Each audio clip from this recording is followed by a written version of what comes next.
న్యాయం తప్పకుండా మీ పక్కనే ఉంటుంది, మీరేం బాధపడకండి. ఈ పసివాడి ప్రాణం పెద్దవాళ్ల గుండెల్లో న్యాయాన్ని కదిలిస్తే చాలు. వీడి జాగ్రత్త, బయటికెళ్ళవద్దు. వస్తాను. అలాగే.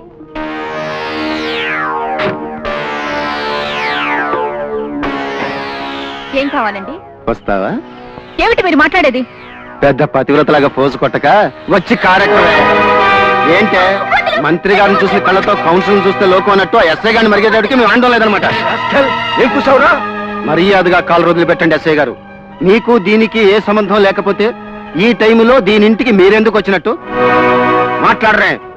ఆ అమ్మాయికి నా అన్న వాళ్ళు ఎవరూ లేరు కనుక ఆసరాగా అండగా నిలబడటం మనిషిగా నా కర్తవ్యం గనక వచ్చాను. సాయం చేయడానికి రాత్రిపూటే దొరికిందా నీకు? అంతగా సాయం చేయాలనుకుంటే ఆ పిల్లలు పెళ్లి చేసుకోవచ్చు. ఆయన ఎందుకు పెళ్లి చేసుకుంటాడు రా? 4 రోజులు అనుభవించి వదిలేస్తాడు. నిన్ను కొట్టి ఈ చేతిని అపవిత్రం చేసుకునే కంటే ఇదే చేత్తో రాణి మెళ్ళలో తాళి కట్టడం మంచిదిరా. రాణి, నీ ఇష్టం తెలుసుకోకుండా 10 మందిలో ఈ నిర్ణయం తీసుకున్నందుకు నన్ను క్షమించు.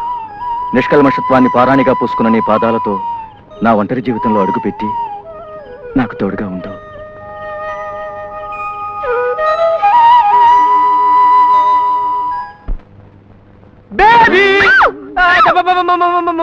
నేను నువ్వా? గేట్ తెరిచే ఉందిగా, గోడ దూకొచ్చావేంటి? అమ్మా దొంగతనంగా ప్రేమించుకున్నాడన్న గేట్ లోంచి వస్తానంటే గోడ దూకొస్తారు. అవును, ఏం చేస్తున్నావు ఇక్కడ? ప్రేమ మొక్క దగ్గర కలుపు మొలిస్తే పీకి పారేస్తూ నా హృదయేశ్వరుణ్ణి తలుచుకుంటున్నాను. మధ్యలో వాడేవాడు ఇంకెవరు? నువ్వే. అమ్మయ్యా, బతికించావు. ఇంకా నయ్యం మా వీధిలో పోస్ట్ మ్యాన్ అనుకున్నాను. వాడి పేరు కూడా హృదయస్తురావే. బేబీ, నేనంటే నీకెంత ప్రేమ. టిక్కా బేబీ, టిక్కా లాహిరి లాహిరి లాహిరిలో ఓ జగమే ఊగెనుగా తూగెనుగా. ప్రేమ పేరు చెప్పి అభం శుభం తెలియని ఆడపిల్లల బతుకులు నాశనం చేయాలని వచ్చావుట్రా?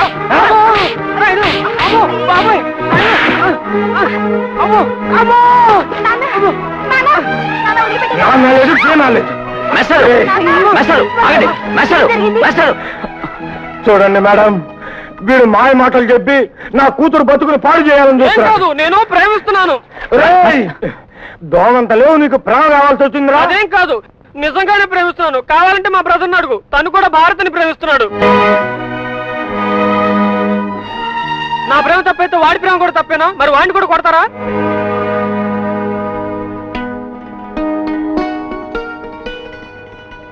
అశోక్, నువ్వు అమ్మాయిని ప్రేమిస్తున్నావా? అభిమానిస్తున్నానని చెప్పడం, ఆమె చేదరించుకోవడం జరిగిపోయింది. అది గతం నాయన. ఇప్పుడు అడిగి చూస్తే ఆ పిల్ల చెప్పక్కర్లేదు, ఆ పిల్ల కళ్ళే చెబుతాయి సమాధానం. భారతి, అశోక్ అంటే నీకు ఇష్టమేనా? ఆయన ఒప్పుకుంటే పొగరగా ఆయన ముందు ఎగరవేసిన ఈ తలలో తాళి కట్టించుకోవడానికి తప్పకుంచుతాను. అత్తయ్య, నేను ఏ లక్ష్యంతో ఇల్లొదిలొచ్చానో అది పూర్తి కాకుండా ఇప్పుడు వ్యక్తిగత స్వార్థంతో పెళ్లి అంటే... పర్వాలేదులే బాబు. నీ తండ్రి ఏ పాలరాతి మేడలో పుట్టిన పిల్లను తన కోడలుగా తెచ్చుకోవాలని చూస్తూ ఉంటాడు. అలాంటి సమయంలో నీ కులంగాని పిల్లను కోడలుగా తీసుకెళ్లి నువ్వు చూపిస్తే అది వాడి మీద మనం సాధించే సాంఘిక విజయం అవుతుంది. శ్రీనివాసరావు, ఏమన్నా ఇంకా ఆలోచిస్తారేంటండి బాబు? మీరు కూడా ఆశీర్వదించండి. ఇప్పుడే తీసుకొస్తాను బ్యాండ్ మేడం. ఆశీర్వదించాలనే ఉంది, కానీ ఆనందంతో నోట మాట రావడం లేదు. వెంటనే వెళ్లి జరాసంద్రాయుడికి తాంబూలాలు ఇవ్వండి. బాధతో వాడి నోట మాట రాదు.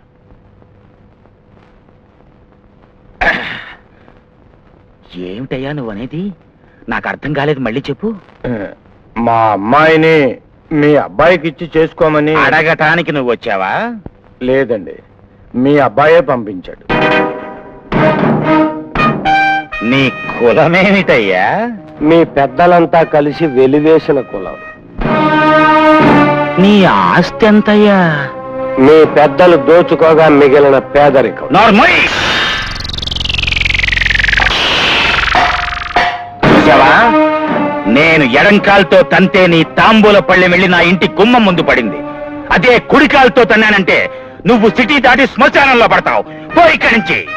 ఒకవేళ పెద్దల ఆశీస్సులు లేక ఈ పెళ్లి ఆగిపోతుంది అనుకుంటారేమో.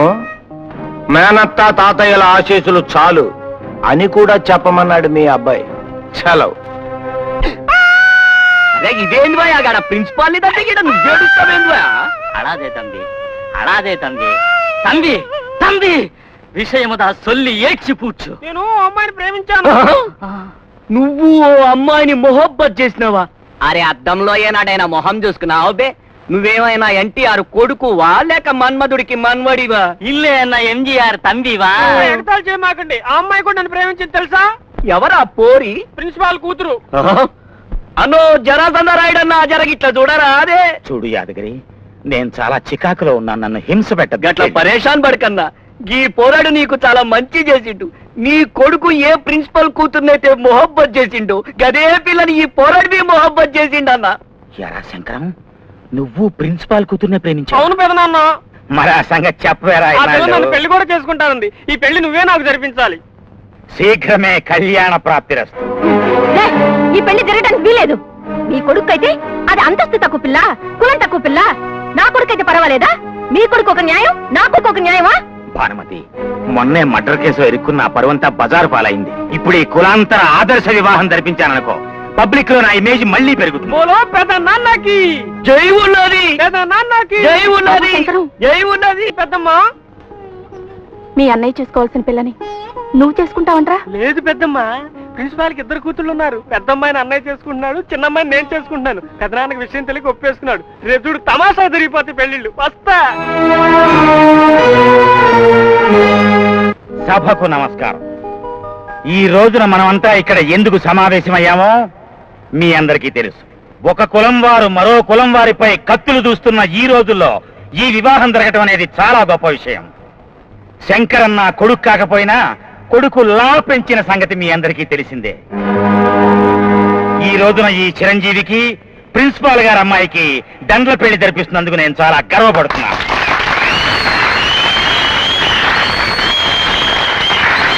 సోదర సోదరీమణులారా, ఈ దేశంలో బాల్య వివాహాలు రద్దు చేయించి వితంతు వివాహాలు చేయించిన ఎందరో మహానుభావులు చనిపోయినప్పుడు మీరంతా బాధతో కన్నీళ్లు పెట్టుంటారు. కానీ ఈ జరాసంధరాయుడు ఇంకా చావనందుకు నేను సంతోషిస్తున్నాను. నిజానికి రాయుడు గారు భ్రష్టుడు. నా దృష్టిలో కాదు, ప్రజల దృష్టిలో. కులము కులము అని రెచ్చిపోతున్న ప్రజల మధ్య కులాంతర వివాహం చేసేవాడు భ్రష్టుడు కాకేమవుతాడు? ఇప్పుడు రాయుడు గారు తన చేతుల మీదుగా శుభకార్యం జరిపిస్తారు. అయ్యా జరాసంధరాయుడు గారు, కానివ్వండి. సిగ్గుపడకుండా రావమ్మా కోళ్ళ, త్వరగా రారా శంకరం. ప్రజలకు నమస్కారం చేసి దండలు మార్చుకోండి.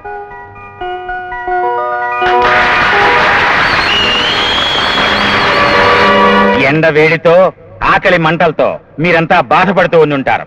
ఈ పెళ్లి సందర్భంగా మీ అందరికీ నా సొంత ఖర్చులతో నా డబ్బుతో భోజనాలు ఏర్పాటు చేశాను. పదండి. అయ్యా జరాసంధరాయుడు గారు, ఎందుకంత తొందర? ఇంకో పెళ్ళుంది ముందర. ఇంకో పెళ్ళా? ఆ పెళ్లి చేసుకోబోయేది నేనే సార్. రాణి అనే ఒకప్పటి క్లబ్ డాన్సర్ పెళ్లి చేసుకోబోతున్నాను. మాది మతాంతర వివాహమే. ఆహాహా, ఏమి ఆదర్శం, ఏమి ఆదర్శం. నీలాంటి సబ్ ఇన్స్పెక్టర్ ఊరికి ఒక్కడుంటే ఈ దేశంలో క్లబ్ డాన్సర్ల జాతే ఉండదు. నీ సంస్కారానికి శిరస్సు వంచి నమస్కరిస్తున్నాను.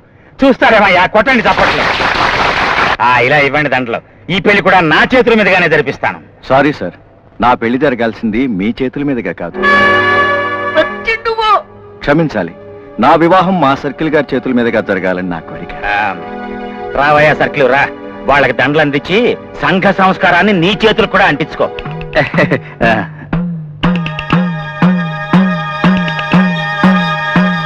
ఈ రోజు నుండి ఈమె మీకు చెల్లెలు, నేను మీకు బావను. ఆ ఉద్దేశంతోనే దండలు ఇస్తున్నారు కదూ? అవును.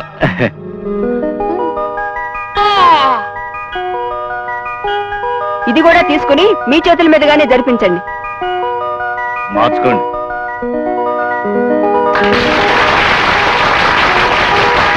అంతా అయిపోయినట్టే కదా, ఇక పదండి భోజనాలకి. ఆగండి. 1 more మ్యారేజ్ ప్లీజ్. ఎవరిదిరా? నాదే. ప్రజలారా, మా నాన్నగారంటే నాకెంతో ఇష్టం, వినయం, భయం, భక్తి. అందుకే ఆయనకి చెప్పలేకపోతున్నాను. ప్రిన్సిపాల్ గారి పెద్ద కూతురుతో నా పెళ్లి జరిపించమని మీరందరూ ఆయనకి సలహా ఇవ్వాల్సిందిగా నేను కోరుతున్నాను. అవును ప్రిన్సిపాల్ గారు, మీకు ఇంకో కూతురుందా? అవును సార్. అమ్మా భారతి, మామగారికి నమస్కారం చేయి. నమస్కారం అండి. ఉండమ్మా ఉండు.